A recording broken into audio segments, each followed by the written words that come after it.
현대인들은 어느 사람이든요, 목표를 가지고 살아가죠. 그래서 그 목표를 이루기 위해서 온갖 애를 다 씁니다.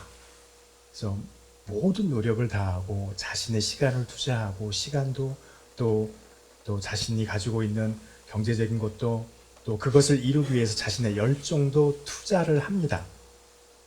그래서 그것을 이루기 위해서 모든 현대인들은 목표를 갖고 있는 모든 사람들은 열심히 뛰죠.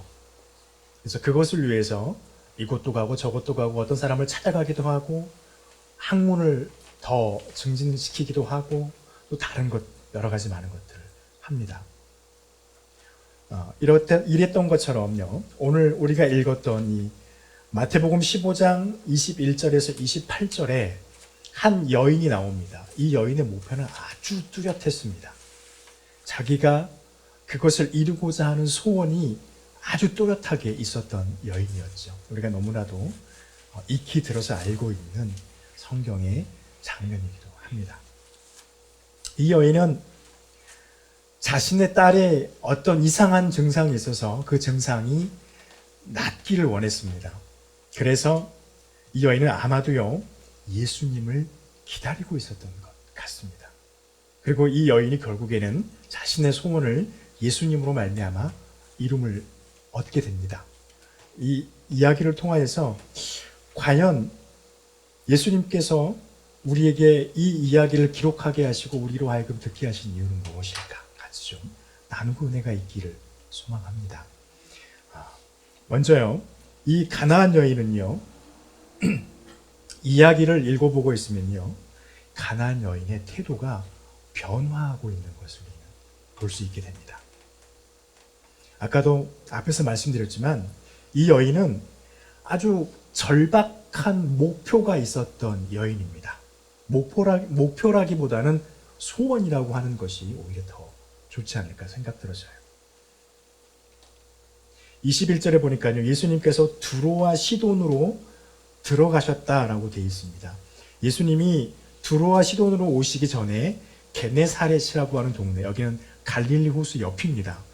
근데 여기서 한 40km 정도 위로 위쪽으로 올라가게 되면 두로라고 하는 그 도시가 있는데, 여기는 이제 호수가 아니라 바닷가입니다. 항구 도시죠.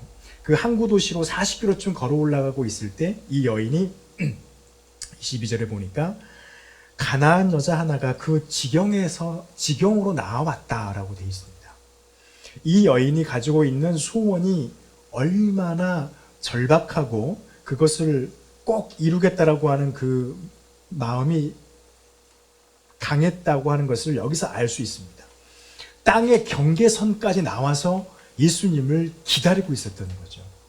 얼마나 소중한 그렇게 자신의 소원을 이루기 위해서 예수님의 소문을 듣고 그분이 이쪽으로 떠났다는 것을 어떻게 들었는지는 알 수 없지만 그 여인이 그 자신이 살고 있는 고향의 경계선까지 나와서 그곳에서 예수님을 영접했다는 것입니다. 이유는 한 가지였습니다. 우리가 알고 있는 것처럼 22절에 보니까 그렇게 돼 있죠. 주여 나를 불쌍히 여기소서, 내 딸이 흉악하게 귀신 들렸나이다. 이 여인의 딸이 정신적으로 이상이 있었던 겁니다. 귀신에 들려 있었던 것이죠. 악한 영의 지배를 받고 있었어요. 아마 이 여인은 백방으로 자신의 딸의 그런 상태를 낫게 하기 위해서 백방으로 뛰었을 거예요. 그런데도 다 되지 않았겠죠. 종교 지도자에도 가봤을 것이고 가나안의 신에게 가서 엎드려서 기도도 했을 것이고 온갖 지난주에 살펴본 것처럼 지극정성을 다 했겠지만 결국에는 딸은 그대로였다는 것입니다. 그런데 소문에 들어보니 예수라고 하는 사람이 엄청난 일을 벌이고 있다는 것을 듣게 된 것이죠. 그리고 그가 자기가 살고 있는 두로라고 하는 동네로 들어오고 있다는 걸 알게 됩니다. 그래서 이 여인은 다 제쳐놓고 자기 집에서 기다리면 될 텐데 그 집에서 기다리면 못 만날지도 모르니까 예수님을 빨리 만나기 위해서 그 땅의 경계선까지 나간 것입니다. 물론 이 중에는요, 이 경계선까지 나왔다고 하는 것 중에서는 또 이 여인이 그 지방에서 아마 배척당하고 있을 가능성이 부단히 있습니다. 우리가 요한복음 9장 2절에서 보았던 것처럼 9장에서 보면 날 때부터 맹인으로 난 사람이 이렇게 나왔을 때 제자들과 또 유대인들이 그를 평가하는 것은 이 사람이 날 때부터 죄를 지었든지 아니면 그의 부모가 큰 죄를 지어서 이 사람이 앞을 보지 못하는 상태로 태어났다. 그러니까 누군가 장애를 갖고 있으면 죄 때문에 그렇게 됐을 것이다라고 하는 그런 선입견들이 일반적으로 퍼져 있었다는 것이죠. 그 지역 가운데. 그러니까 이 가나안 여인도 분명히 그런 평가를 받았을 가능성이 있습니다. 엄마가 아빠가 죄를 지어서 딸이 귀신에 들린 거야 라고 생각했을 수도 있었다는 것이죠. 어쨌건 그 여인은 경계선까지 나와서 그런 선입견적인 그런 비판과 평가를 받고 있는 상황에서 예수님을 만나러 그 앞에 나옵니다. 그래서 이 여인은 자신이 속으로 원하고 바라고 있는 자신의 열망을 이루기 위해서 엄청나게 노력하고 있는 거예요. 그 지경까지 나오는 것도 보통 노력이 아닙니다. 지금이야 우리나라야 워낙 치안이 잘 돼 있는 나라니까 요즘에 유튜브 보면은 가끔 그런 말 나옵니다. 외국에서 건너와서 우리나라에서 이제 1년 되고 6개월 되고 2년 되고 한 외국인들이 유튜브로 자신들이 소개를 해요. 대한민국을. 깜짝 놀랐다는 거예요. 대한민국이 엄청난 선진국이라는 거예요. 이유가 뭐냐 그랬더니 한밤중에 한 깜깜한 그 새벽에 여자 혼자 밖에 나가도 안전하다는 거예요. 그리고 카페에서 컴퓨터를 놔두고 사람들이 막 하다가 화장실 갔다 오는데 누구도 컴퓨터를 손을 안 대는 거예요. 지갑을 놔두고 갔는데 누구도 지갑으로 손을 안 대는 거예요. 깜짝 놀랐다는 거예요. 정말 그렇습니다. 제가 경험했던 외국은요, 그렇게 놔두면 사라져요. 근데 저희 나라는 웬만하면 잘 안 건드리죠. 하여튼 그렇습니다. 지금 우리나라는 그런데 예수님 당시에 그것도 남존여비라고 하는 사상이 아주 강한 그때 여인이 혼자서 그 위험한 자기 고향 땅 경계선까지 나가요. 쉽지 않은 일이죠. 이것도 큰 노력인데 여인의 몸으로, 그것도 유대인에게 이방 여자가 소리를 질러요. 한 번도 아니고 2번씩. 22절에서 그러잖아요. 주 다윗의 자손이여 나를 불쌍히 여겨주십시오. 소리를 빡 지릅니다. 그리고 25절에서도 똑같이 그렇게 하죠. 주여 나를 도우소서 뿐만 아닙니까? 23절에 보니까 소리를 계속 질렀어요. 엄청난 노력을 하고 있는 것입니다. 그런데 예수님은 무관심하세요. 관심이 없어요. 지르든지 말든지.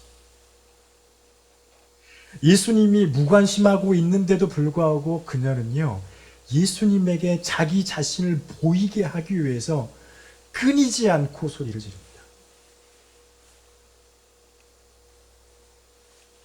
그런데 예수님은 계속해서 그 여인을 무시하고 있어요.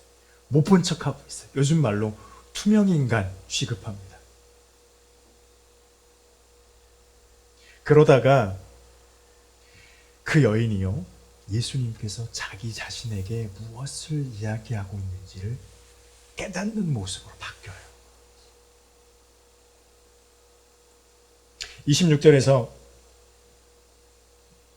예수님께서 그 여인과 대화 속에서 이렇게 말씀하시죠. 내 자녀에게 줄 떡을 개에게 주는 것은 마땅하지 않아. 이렇게 말씀을 하십니다. 이 대답에 대해서 이 가나안 여인은요, 기가 막힌 대답을 하죠. 정말 지금 생각해봐도요, 이 대답은 일품이에요. 여인이 어떻게 이렇게 대답할 수 있었을까 싶을 정도입니다. 뭐라고 대답합니까? 27절에서 주여 올소이다마는 개들도 제 주인의 상에서 떨어지는 부스러기라도 먹습니다. 이렇게 말을 하고 있는 겁니다. 지금 이 여인의 대답이요, 예수님이 이 여인을 완벽하게 무시하고 있는 상황에서 대답을 하고 있는 겁니다. 주인의 상에서 떨어지는 부스러기를 먹습니다.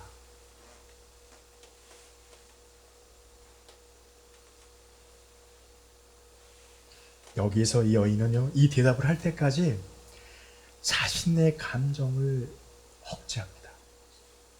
여러분 생각해 보세요. 여인의 몸으로 그 땅의 경계까지 와가지고 그곳에서 이방 여자가 유대인들에게, 유대인이 그것을 싫어한다는 걸 알면서도 유대인들에게 감히 말을 걸었습니다. 어떤 봉변을 당해도 아무런 말을 할 수 없는 그런 상황인 것이죠.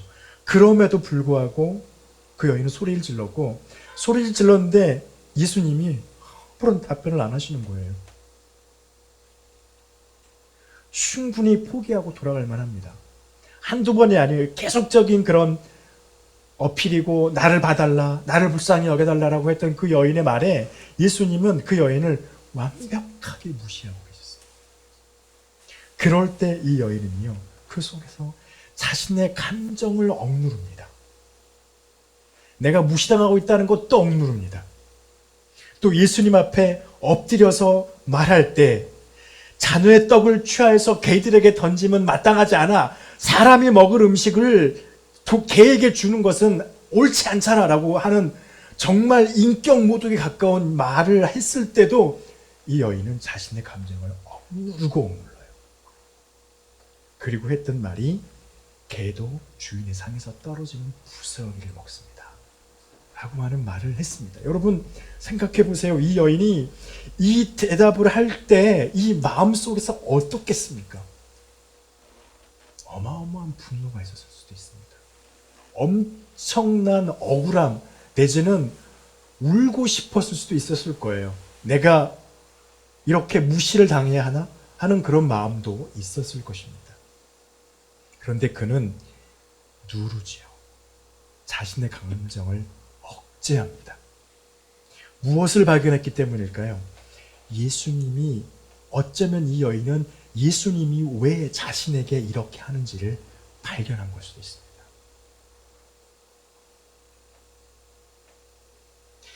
이 여인이 예수님에게 나와서 악한 귀신에 들린 자신의 딸을 고쳐달라고 소망을 말했을 때 이 여인은 아마도 예수님이 어떤 신, 유대인이 섬기는 하나님이라고 하는 여호와라고 하는 신의 신관 정도로 생각했을 거예요.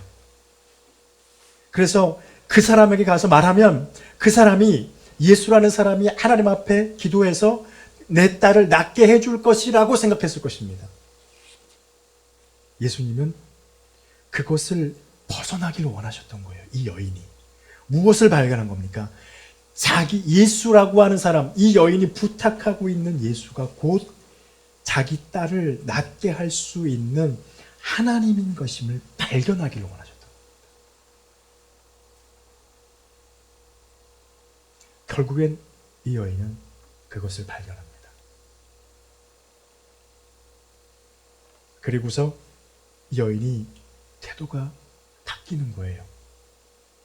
제 주인의 상에서 떨어지는 부스러기를 개도 먹습니다.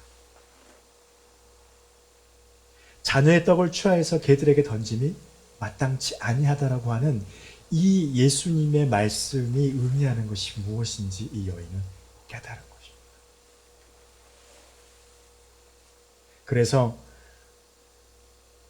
신관에 불과할 줄 알았던 그 사람이 신관이 아니라 신이라고 하는 것을 알게 된 것이죠. 그래서 그 하나님에게 부스러기라도 떨어뜨리면 나는 낫겠습니다라고 하는 믿음을 이 여인이 가질 수 있게 된 것입니다.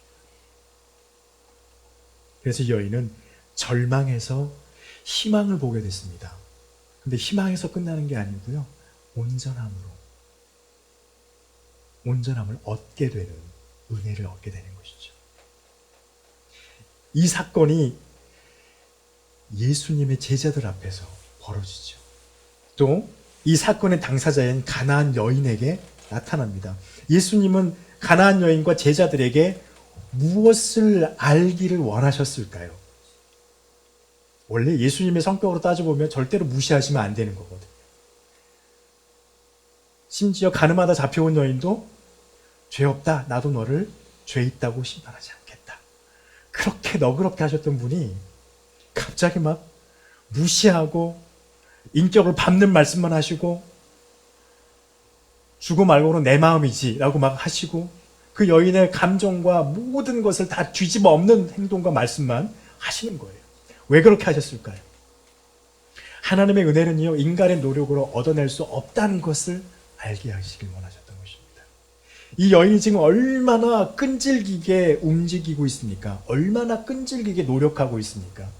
여인이 계속 소리 질렀다 그랬거든요. 23절에 보니까 그 여자가 우리 뒤에서 소리를 지르오니 그를 보내서 지금 제자들이 예수님 너무 귀찮아요.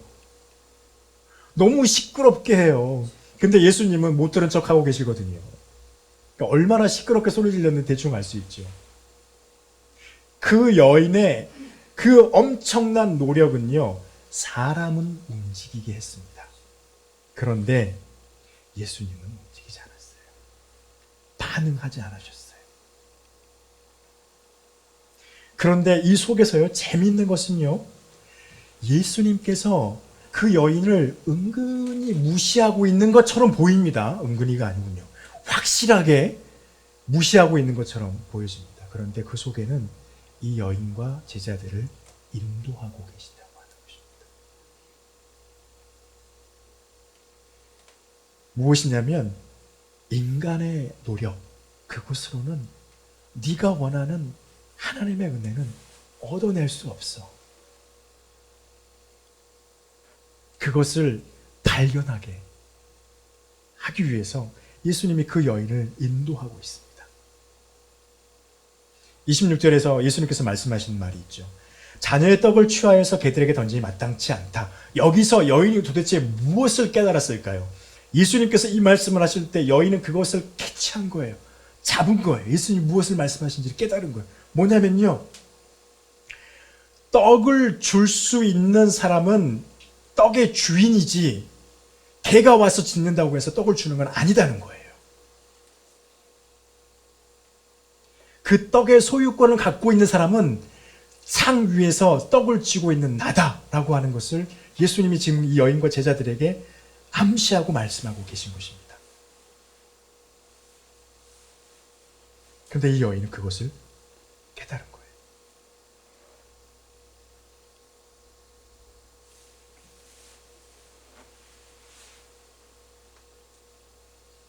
누구를 보게 한 겁니까? 예수 그리스도를 보게 한 것입니다. 어떤 예수 그리스도? 신관으로서 예수님? 아니요. 하나님으로서 예수 그리스도를 발견하게 한 것입니다. 예수님께서 떡 이야기를 왜 하셨을까요? 그 떡의 주인은 하나님이라는 거예요. 근데 그 떡을 쥐고 있는 건 나라는 거예요. 제가 아니라 예수 그리스도라는 거예요. 그것을 이 여인이 대화 속에서 깨달은 것입니다. 아, 내가 보고 있던 나의 관점이 잘못되어져 있었구나 라고 하는 것을 이 여인이 발견한 겁니다. 그래서 이 여인이 대답한 것이 그것이죠. 그 개는 주인의 상에서 떨어지는 떡부스러기를 먹습니다. 누구의 상에서요? 주인의 상에서 떨어지는 부스러기를 먹습니다.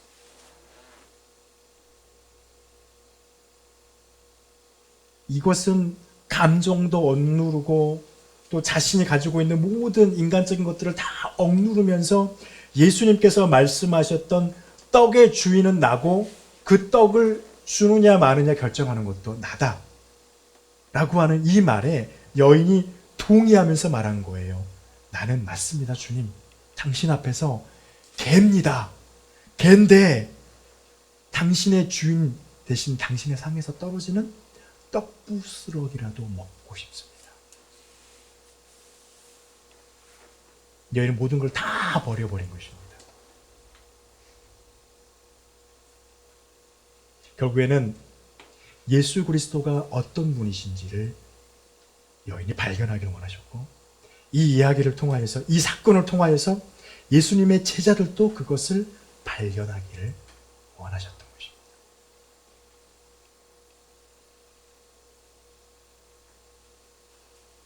우리는 어떻게 해야 될까요? 이 여인은 결국엔 자신이 원했던 목표와 소원함을 주님 예수 그리스도 앞에서 얻어냈습니다. 우리는 어떻게 하면 얻어낼 수 있을까요? 먼저 우리가 간구하는 것에 열정을 품으라 말씀하십니다. 이 여인의 과정을 잘 보십시오.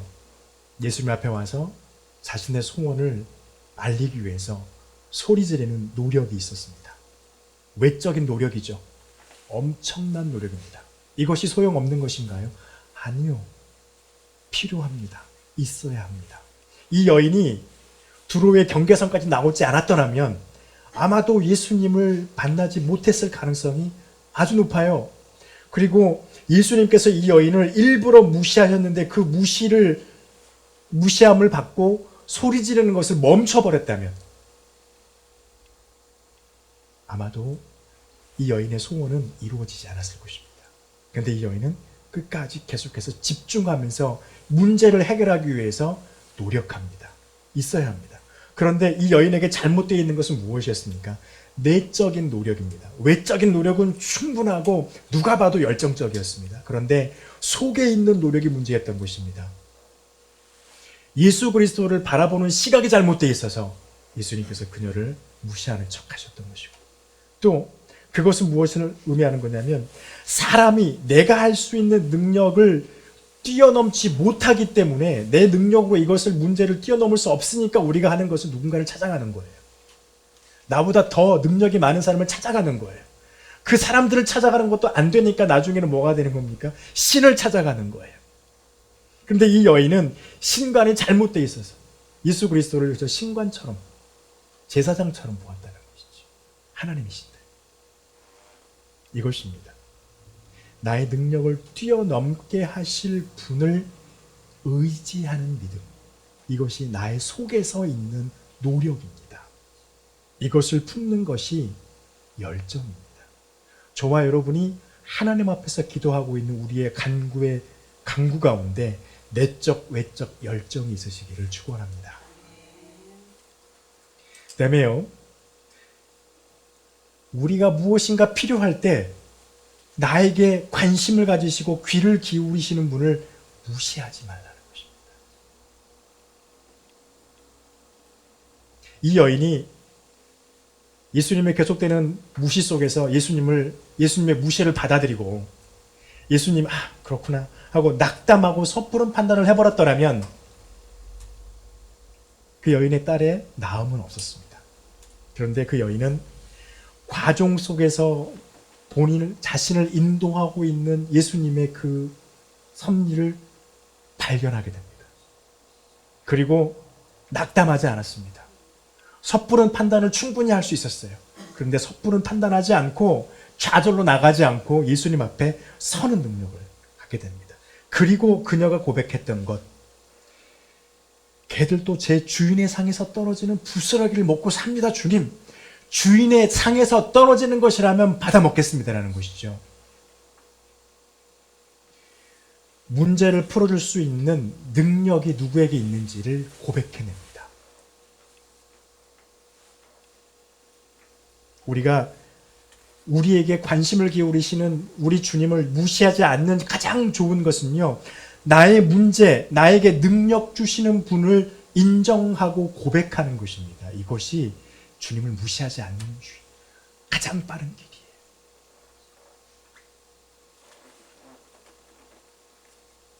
그리고 우리가 주님 앞에서 우리의 소원을 품고 기도할 때 예수님을 믿고 있는 믿음으로 말미암아서 예수님이 우리를 개가 아닌 하나님의 자녀로 바꾸어 주실 것을 의지하는 믿음을 가져야 됩니다. 여러분, 여기서 가나안 여인은 개라고 말하고 있지만요, 예수님은 결국엔 그 여인에게 무엇이라고 말합니까? 무시하던 예수님이 28절에 보니까 말씀하시기를 여자여라고 말해요. 지금 말하면 여자여 그러면 영 촌스러운 말이지만 그때 당시에 여자여라는 말은요, 최고의 극상의 존칭입니다. 요즘 말로 말하면 마마, 그 똑같은 말이에요. 조선시대 마마 이 말하고 비슷하단 말이에요. 최고로 그 여인을 높여줍니다. 여자여, 내 믿음이 크도다. 발견한 거예요. 어떨 때요? 열정을 품고 주님을 무시하지 않고 발견해냈을 때 그 여인에게 예수님께서 여자여, 내 믿음이 크도다 말씀하신 것입니다. 여러분, 우리가 믿고 우리를 인도해 주시는 우리 하나님은요, 선하신 하나님이십니다. 그리고 우리의 아버지 되십니다. 그렇기 때문에 하나님은 우리에게 좋은 것으로 채워주실 것입니다. 누가복음 11장 11절부터 13절에 예수님께서 그렇게 말씀하시죠. 누구든 아버지가 됐다면 아들이 생선을 달라고 하면 생선 주지 뱀 주지 않는다는 거예요. 알을 달라 그러면 계란 달라 그러면 정갈 갖다 주지 않는다는 거예요. 아빠니까. 얘는 내 아들이니까, 내 자녀니까. 그러면서 하시는 말씀이 아무리 약하다 할지라도 자식에게는 좋은 걸 준다는 거죠. 그러면서 예수님께서 이렇게 말씀하십니다. 너희 하늘에 계신 아버지께서도 너희에게 성령을 주시지 않겠느냐. 우리가 주님 앞에 열정을 품고 주님을 무시하지 않고 주님을 의지하고 구하면 성령을 통하여서 우리를 인도해 주실 것입니다. 이것은 제 말이 아니잖아요. 예수님께서 성령을 통해서 저와 여러분에게 약속해 주신 약속입니다. 그렇기 때문에 구하시기 바랍니다. 그렇기 때문에 주님 앞에서 찾으시기를 원합니다. 그렇기 때문에 문을 두드리는 것을 그치지 않기를 축복합니다. 그러면 받을 것이라고 말씀하십니다. 찾으면 찾아내게 하실 것이라고 말씀합니다. 그리고 두드리고 있으면 열리게 하겠다 말씀하십니다. 믿음의 축복이 저와 여러분에게 있기를. 그래서 절망에 우리가 지금 놓여 있을 수 있잖아요. 절망 속에서 희망을 넘어서 온전함 가운데 나아가는 믿음의 축복이 저와 여러분에게 있기를 간절히 축원합니다. 기도하겠습니다.